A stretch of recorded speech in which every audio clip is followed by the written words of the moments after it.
All right, let me show you how to make these limit switches on this cylinder here. You see I have a double acting cylinder with two limit switches, 1B1 and 1B2, connected to a solenoid on this 3-2 wave valve. Well, there's a few things here, so let's delete these, 1B1, 1B2, and you can see this solenoid now has no name label attached to it because they were connected. So if you go in here, one thing to remember is that you have your double acting cylinder. It has this little diamond here at the tip that shows where the um, edge of the rod is, edge of the cylinder. So we're going here, and it's actually a sensor.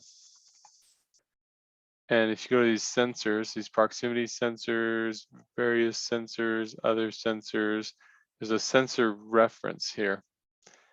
Bring the sensor reference up and you can see, well, it needs a name, so 1B1, we'll call it this one. It's the alias, that's what we're gonna connect it with. Now it has that diamond at the bottom, that shows where it's located. So you can see where the cylinder is fully retracted, and so you match up the diamonds and then that will reference that location. If I move the cylinder, it won't reference it anymore. So you gotta be careful that you match them up and you leave them there. Bring another sensor in and you're gonna match this up to the end, but how do you know where the end is? So we'll call it 1B2.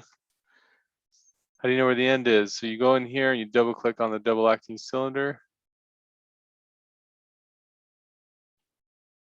And you can see this variable assignment. Oh, we're gonna look at that later. Sorry, let's look at the data. And under extension, you're gonna give it a percentage of extension. So we wanna see what 100% extension is. Hit OK, hit enter, so it changes the cylinder, and that extended it. So I can take my 1B2 here, I can move it over until it lines up with full extension. And you can choose whatever percentage you want it to be the mark. But 1B2 says full extension. Okay, now if I have whatever device I'm using to connect to the limit switches up here, now that I have them in place, let me put this cylinder back at 0 extension, hit enter. 0% extension now. Now he's back to normal. So I just set this up so I could show you, but whatever components you're using to connect to these position sensors, you come in here, double click on this guy, and you go to the variable assignment.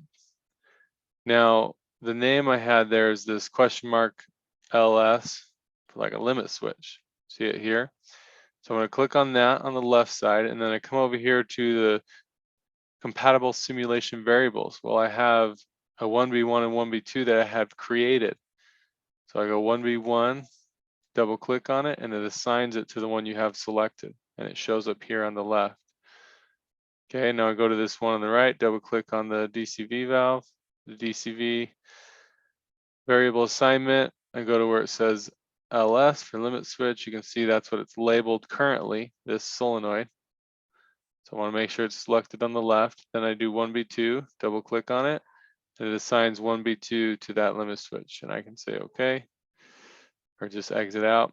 Now I have these exhaust ports on all my exiting air ports.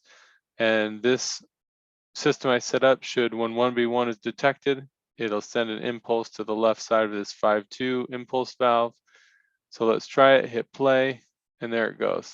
Limit switches are being detected and creating a signal for the solenoid to actuate and send an impulse to the left and the right. Now, you have to have these exhaust ports to allow the air to flow through freely.